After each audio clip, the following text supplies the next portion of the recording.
ಒಂದು ನಿಮಿಷ ಸುರೇಂದ್ರ.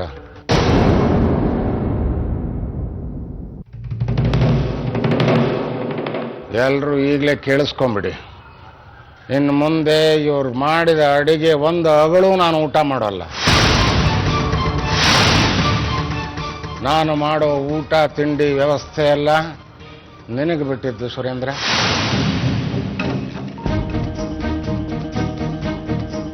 ಅಪ್ಪಾಜಿ, ಸುರೇಂದ್ರ ಮಾವ ಅವ್ರ ಕೆಲಸ ಕಾರ್ಯನೆಲ್ಲ ಬಿಟ್ಬಿಟ್ಟು ನಿಮ್ಗೋಸ್ಕರ ಅಡ್ಗೆ ತಿಂಡಿ ಮಾಡ್ಕೊಂಡು ಮನೇಲಿ ಇರಕ್ಕಾಗತ್ತಾ ಹೇಳಿ? ನಿನಗೆ ತೊಂದರೆ ಆಗ್ತಿದೆ ಅಂತ ಗೊತ್ತು ಸುರೇಂದ್ರ.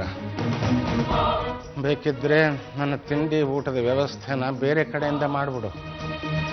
ಆದರೆ ಇವ್ರ ಕೈಯಿಂದ ಒಂದು ಲೋಟ ನೀರು ಕುಡಿಯೋ ಇಚ್ಛೆನೂ ನನಗಿಲ್ಲ. ನನ್ನ ಷರತ್ತುಗಳನ್ನು ಒಪ್ಪಿದ್ದಕ್ಕೆ ಇಲ್ಲಿಗೆ ಬರೋದಕ್ಕೆ ನಾನು ಒಪ್ಪಿರೋದು. ಆಗ್ಲಿ ಯಜಮಾನ್ರೆ. ಈಗಾಗಲೇ ನಮ್ಮಿಂದ ನಿನಗೆ ಸಾಕಷ್ಟು ತೊಂದರೆ ಆಗಿದೆ. ಇದು ಒಂದನ್ನು ಸಹಿಸ್ಕೊಂಡ್ಬಿಡಪ್ಪ. ತೊಂದರೆ ಏನಿಲ್ಲ ಯಜಮಾನ್ರೆ, ನನ್ನ ಕರ್ತವ್ಯ ಅಂತ ಮಾಡ್ತೀನಿ ನಾನು. ಇನ್ನೊಂದು ಮಾತು, ಈಗ ನೀನು ನನ್ನ ಊಟ ತಿಂಡಿ ವ್ಯವಸ್ಥೆ ಮಾಡೋ ಖರ್ಚನ್ನೆಲ್ಲ ಒಂದು ಕಡೆ ಬರೆದಿಟ್ಟಿರ್ಬೇಕಪ್ಪ.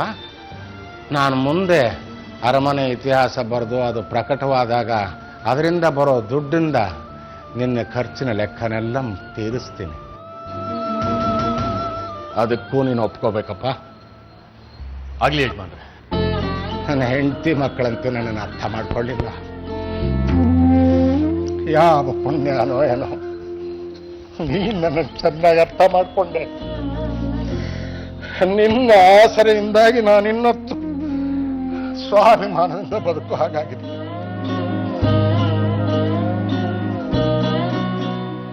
ನನಗೆ ಯಾವತ್ತೂ ನಾನು ಋಣಿಯಾಗಿರ್ತೀನಪ್ಪ. ಅಂತ ಮಾತಾಡಬೇಡಿ ಯಜಮಾನ್ರೆ. ನೀವು ಯಾವಾಗಲೂ ನಮ್ಗೆ ಆಶೀರ್ವಾದ ಮಾಡ್ತಿರ್ಬೇಕು, ನಮಸ್ಕಾರ ಮಾಡಬಾರ್ದು, ಕೈ ಮುಗಿಬಾರ್ದು.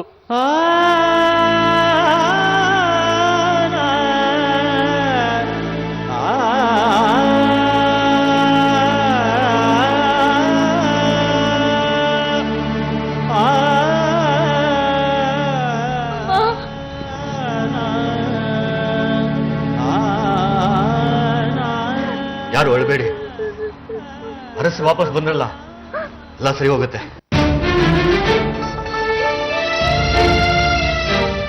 ನಾಯಿ ಬಾಲ ನೆಟ್ಗಾಗಬಹುದು, ಕಲ್ಲಿನ ಗೂಳಿ ಗುಟ್ರು ಹಾಕ್ಬೋದು, ಆದ್ರೆ ಈ ಮನುಷ್ಯನ ಸಿಕ್ಕಲ್ತನಕ್ಕೆ ಕೊನೆನೇ ಇಲ್ಲ. ಅಳಬೇಡ ನೀನು, ಬಾ.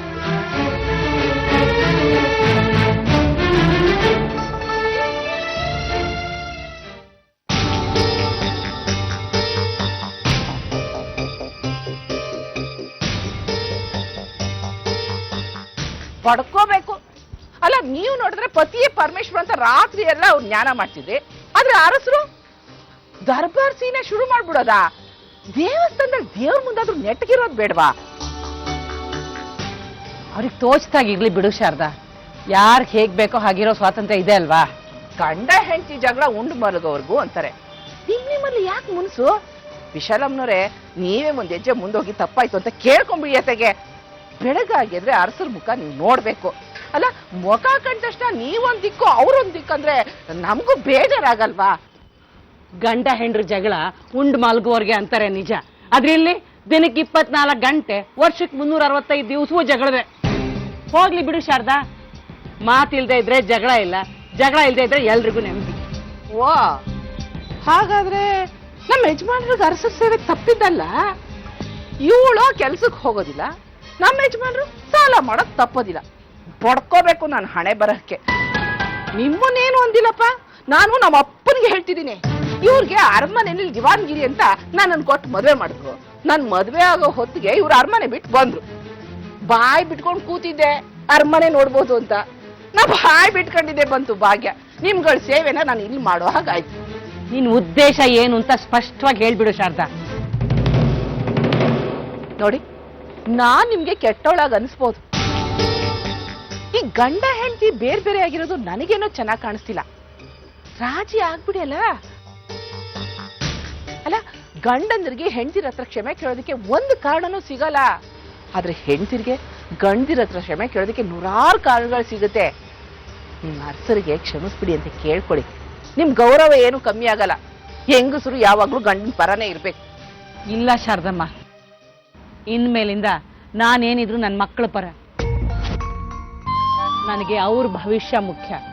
ಹೆಸರಿಗೆ ಮಹಾರಾಣಿ ಅಷ್ಟೇ, ದಾಸಿಗಿಂತ ಕಡೆ ಆಗ್ಬಿಟ್ಟಿದ್ದೀನಿ ಗಂಡನ ಸೇವೆ ಮಾಡಿ ಮಾಡಿ. ಇನ್ನು ಉಳಿದಿರೋ ಜೀವನನಾದ್ರೂ ನನ್ನ ಮಕ್ಳಿಗೋಸ್ಕರ ಸವಿಸ್ತೀನಿ. ಶಾರದಕ್ಕ, ನಾನ್ ಕೆಲ್ಸಕ್ಕೆ ಹೋಗ್ತೀನಿ. ನಾವ್ಯಾರು ನಿಮ್ಗೆ ಹೊರೆಯಾಗಿರಲ್ಲ. ಅಮ್ಮ, ನಾನು ಕೆಲ್ಸಕ್ಕೆ ಹೋಗೋಕೆ ತಯಾರಿ ಮಾಡ್ಕೋತೀನಿ.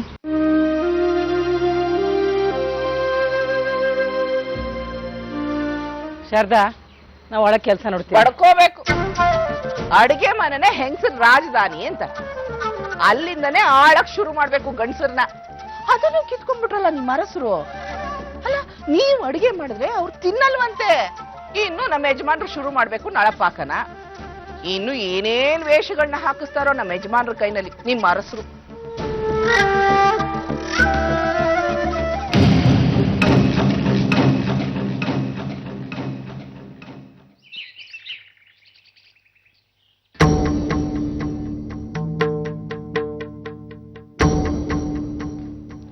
Good morning madam.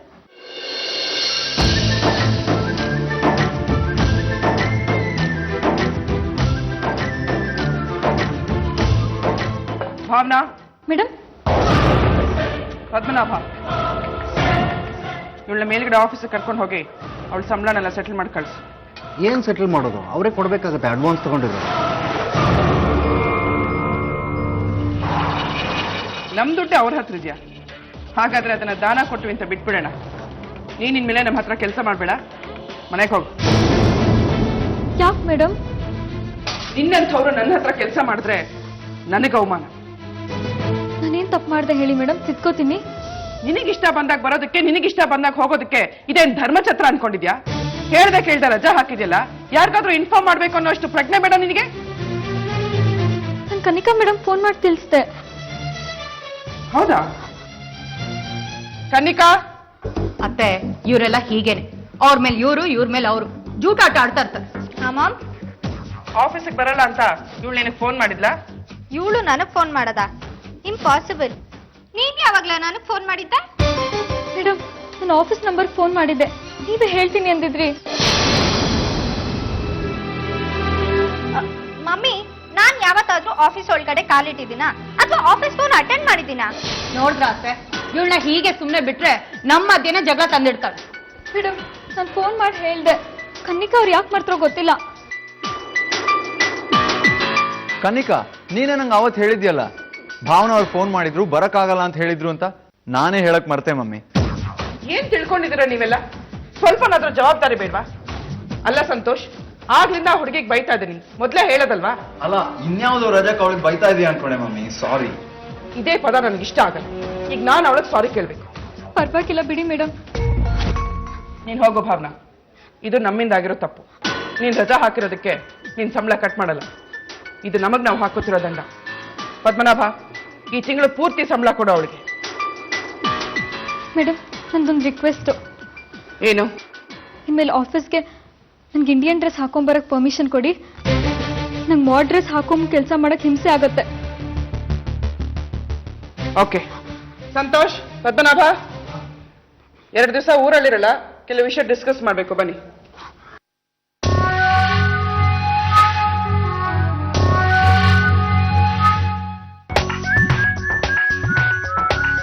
ಜಗನ್ಮೋಹಿನಿಯವರ ಮೂಡು ಯಾವಾಗ ಯಾವ ಥರ ಇರುತ್ತೋ ಗೊತ್ತೇ ಆಗಲ್ಲ.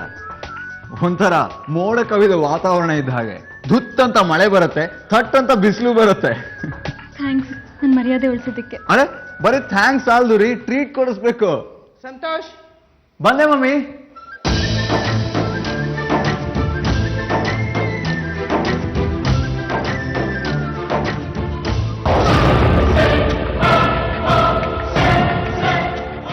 ಡ್ರೆಸ್ ಚೇಂಜ್ ಆಯ್ತು ಅಂತ ಹಿಗ್ಬೇಡ.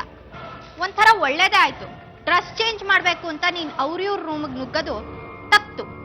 ಭಾರತೀಯ ಸಂಸ್ಕೃತಿಯ ಜೀವಂತ ನಾರಿ ಭಾವನಾ ಅವರೇ, ಮೊನ್ನೆ ನೀವು ಸಂತೋಷ್ ಅವ್ರ ರೂಮಿಗೆ ಹೋಗಿದ್ರಂತೆ, ಅಲ್ಲೇನಿತ್ತು ನಿಮಗ್ ಕೆಲ್ಸ? ನಾನು ಹೋಗಿದ್ದು ಸಂತೋಷ್ ಅವ್ರ ರೂಮ್ಗೆ, ನಿಮ್ ರೂಮ್ಗಲ್ಲ. ನಿಮ್ ರೂಮಿಗೆ ಬಂದಾಗ ಈ ಪ್ರಶ್ನೆ ಕೇಳಿ. ಅವಾಗ ಉತ್ತರ ಕೊಡ್ತೀನಿ.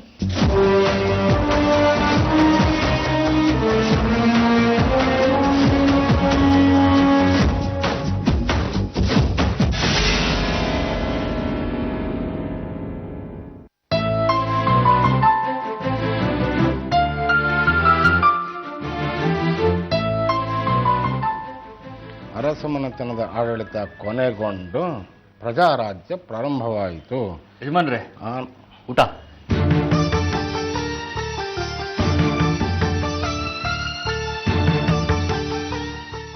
ಇದು ಅವ್ರ್ಯಾರು ಮಾಡಿದ್ದಲ್ಲ ತಾನೆ? ಅನುಮಾನ ಪಡೋ ಹಾಗೆ ಇಲ್ಲ. ಇವತ್ತು ನನಗೆ ಪುರ್ಸೊತ್ತಿತ್ತು, ನಾನೇ ಮಾಡಿದೆ. ಇಲ್ಲಿ ಯಾರನ್ನಾದರೂ ನಂಬಬಹುದು ಅಂತಿದ್ರಿ ನೀನು ಒಬ್ಬನೇ ಸುರೇಂದ್ರ.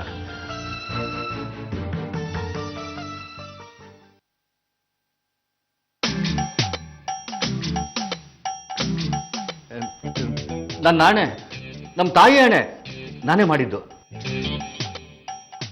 ಅನುಮಾನವೇ ಇಲ್ಲ, ನೀನೇ ಮಾಡಿದ್ದು. ಅದಕ್ಕೆ ಉಪ್ಪು ಖಾರ ಹುಳಿ ಏನೂ ಇಲ್ಲ. ನನಗೆ ಅಡಿಗೆ ಮಾಡಿ ಅಭ್ಯಾಸ ಇಲ್ವಲ್ಲ, ಏನು ಹಾಕ್ಬೇಕು ಏನು ಹಾಕ್ಬಾರ್ದು ಅಂತ ಗೊತ್ತಿಲ್ಲ ಯಜಮಾನ್ರೆ. ಯಜಮಾನ್ರೆ ಬಿಟ್ಬಿಡಿ ಇದನ್ನ, ನಾವು ಹೊರಗಡೆಯಿಂದ ಬೇರೆ ತಂದು ಕೊಡ್ತೀವಿ. ಬೇಡಪ್ಪ, ಅನ್ನ ದೇವ್ರಿದ್ದ ಹಾಗೆ ಇಷ್ಟಾಗಿ ನಿನ್ನ ಹತ್ರ ಸಾಕಷ್ಟು ಖರ್ಚು ಮಾಡಿಸ್ಬಿಟ್ಟಿದ್ದೀನಿ. ಪರವಾಗಿಲ್ಲ, ಒಳಗಡೆ ಉಪ್ಪಿನಕಾಯಿದೆಲ್ಲ ತೊಗೊಂಬಂದ್ಬಿಡು, ಅದ್ರ ಜೊತೆ ಕಲಸ್ಕೊಂಡು ತಿಂದ್ಬಿಡ್ತೀನಿ. ನನಗೆ ಹೊಂದಾಣಿಕೆ ಮಾಡೋದು ಗೊತ್ತಿದೆ, ಇಂಥದ್ದೇ ಬೇಕು ಅಂತ ಹಠ ಇಲ್ಲ. ಈಗಲೇ ತರ್ತೀನಿ ಯಜಮಾನ್ರೆ.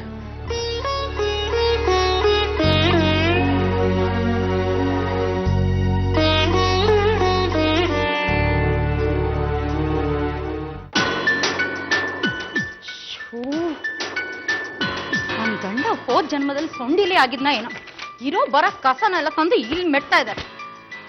ಇವ್ರ ಅಮ್ಮನ ಮುಂದೆ ದೊಡ್ಡ ಕೆಲಸ ಮಾಡ್ತಾ ಇದ್ದೀನಿ ಏನೋ ಹಾಗೆ. ಆಫೀಸ್ ಕಸನೆಲ್ಲ ತಂದು ಇಲ್ಲಿ ಗುಡ್ಡೆ ಹಾಕೊಳ್ತಾ ಇದ್ದಾರೆ. ಇವ್ರು ನೋಡಿದ್ರೆ ಗೊರ್ಕ ಹೊಡಿತಾ ಇದಾರೆ, ಒಂದ್ ಕೆಲ್ಸನೂ ಮಾಡಿದೆ. ಹರೀಶ, ಏ ಹರೀಶ, ನಾನೆಲ್ಲ ನೀಟ್ ಮಾಡೋದು, ಇವ್ರು ನೋಡ್ದೆ ಎಲ್ಲ ಕಸ ಮಾಡೋದು.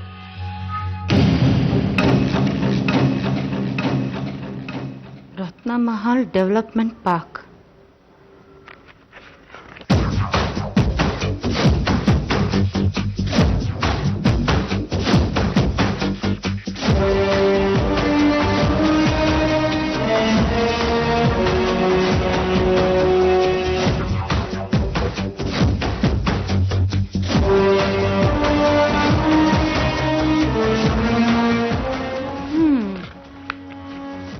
ಈ ಅರಮನೆನ ಮಾಲ್ ಮಾಡೋದಕ್ಕೆ ಹೊರಟಿದಾರ ಅಂದ್ರೆ ಎಲ್ಲ ತರದ್ದು ಶುರು ಆಗತ್ತೆ.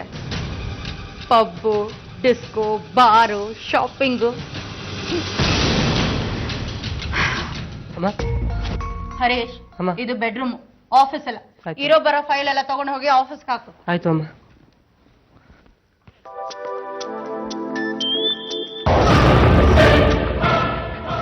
ಹಾಯ್ ದೀಪಾ.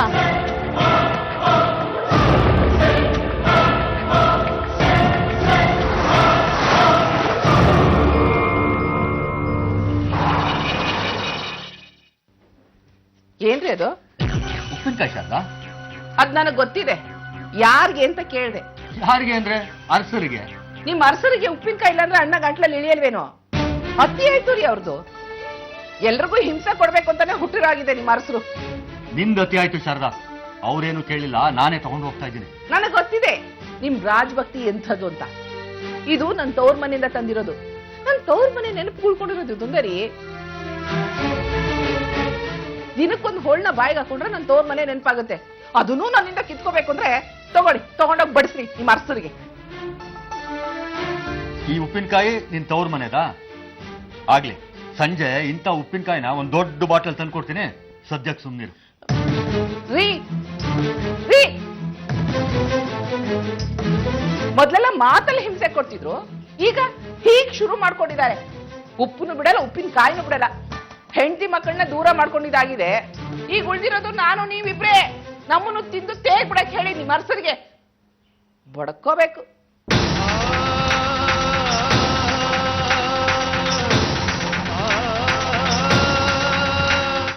ಊಟ ಆಯ್ತು.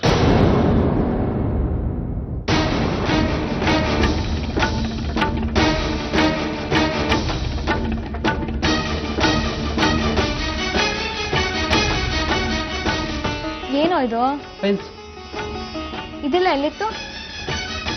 ರೂಮಲ್ಲಿತ್ತು.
ಕೊಯ್ಗೆ ಕೊಡಿ.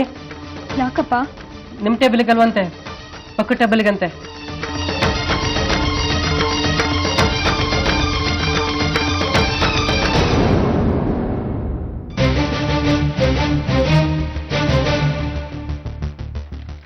ಪಾರ್ವತಿ, ಇದರಲ್ಲಿ ಅಜ್ಜಿ ಬರ್ದಿರೋ ಲೆಟ್ರ್ ಯಾವುದು, ಬರೀದೇ ಇರೋ ಲೆಟ್ರ್ ಯಾವುದು ಹೇಳು ನೋಡೋಣ.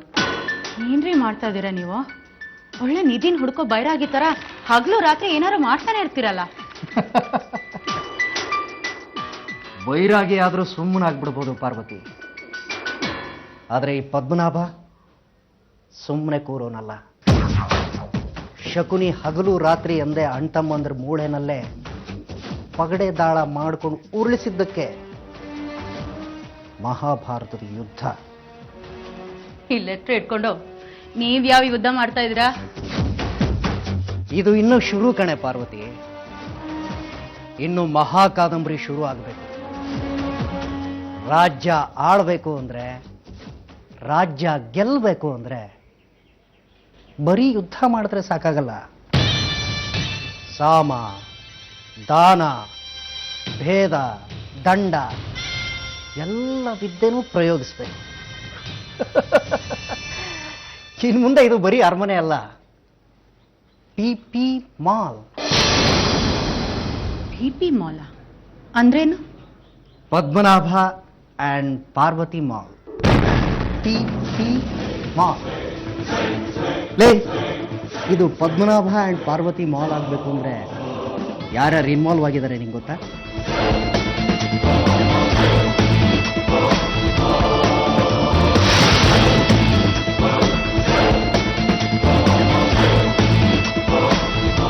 ಇಡೀ ಅರಮನೆನೇ ನಮ್ಮದಾಗತ್ತೆ. ಈಗ ತಾವು ಸೀನ್ಗೆ ಎಂಟ್ರಿ ಕೊಡಬೇಕು ಪ್ರಾಣನಾಥೆ. ಆಗಬಹುದು ಪ್ರಾಣನಾಥ. ಎಲೆಯೋ ನನ್ನ ಗಂಡನ ತಮ್ಮನಾದ ಭಾವಮೈದನೆ, ಸುಕುಮಾರ ಸಂತೋಷನೆ. ಎಲ್ಲಿರುವೆ ಎಲ್ಲಿರುವೆ ಎಲ್ಲಿರುವೆ?